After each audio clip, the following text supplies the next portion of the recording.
Hey Michael, welcome to Stoke City. Must have been a long summer for you. Must be delighted to be here. Yeah, it's been a long summer. You always wonder why from the outside why everything has to be last minute, and I've been one of them again. So, but yeah, it's been a long summer, and obviously the only downside to it is having missed pre-season. But I've done as much as I can at home, and with a physio that I know. So I think I come here in decent shape.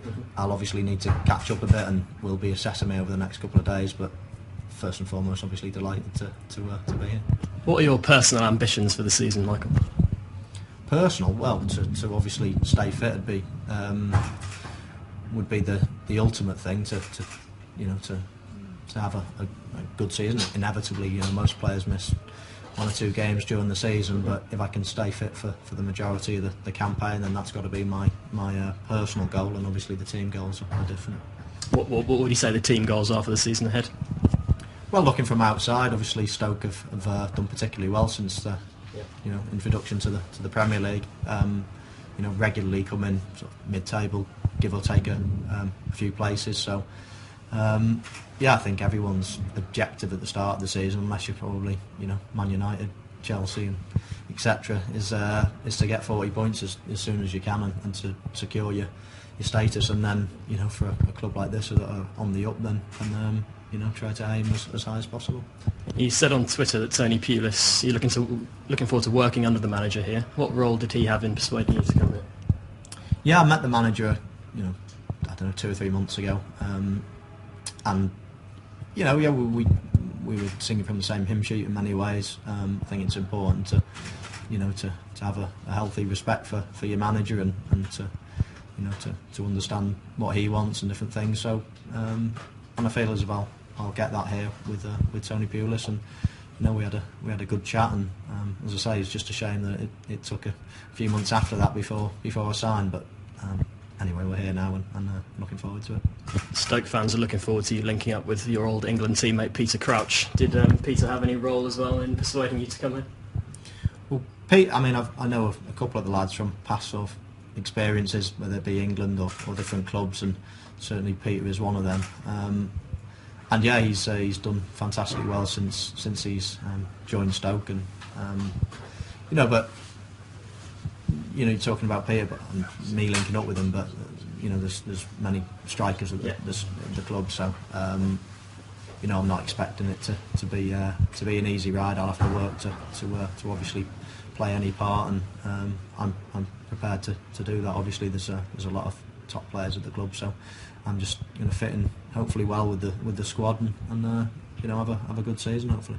You came on as a substitute for Manchester United at the Britannia Stadium early in last year's game. Are you looking forward to playing in front of the crowd here? Yeah, I think if you speak to any football fans around the country, or any football players, probably more in particular, then you say where when you talk about where the best atmosphere is in the country, and you'd have to say that the Britannia is up there, pound for pound, sort of person for person. Obviously, they don't get 70,000 crowds like at other places, but with the crowd they do get, it's obviously full every week, and as I say, pound for pound, it's got to be one of the noisiest in the country. So it's I've always travelled there against that support, so it'd be nice to play there. And the atmosphere against the so-called big teams is a special one, isn't it? It is, yeah. I mean, obviously I can only speak for when I've played there, so and it's always been a very noisy atmosphere, so it's that's certainly part of the new challenge in many ways, and part of it that I'm looking forward to. You scored probably your most famous goal for Manchester United against Manchester City in the derby. Stoke's next opponents are the champions. Are you hoping to feature in that game?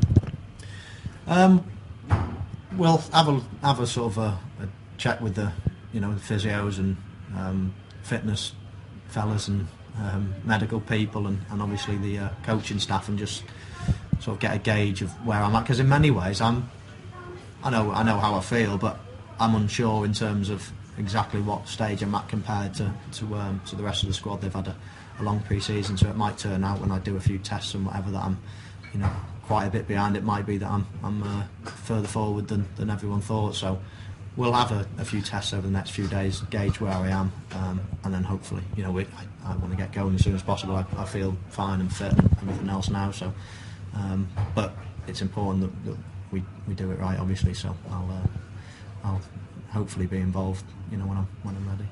And finally, Michael, a lot of kids are going back to school this week. It must have sort of a similar sort of feeling for you coming back.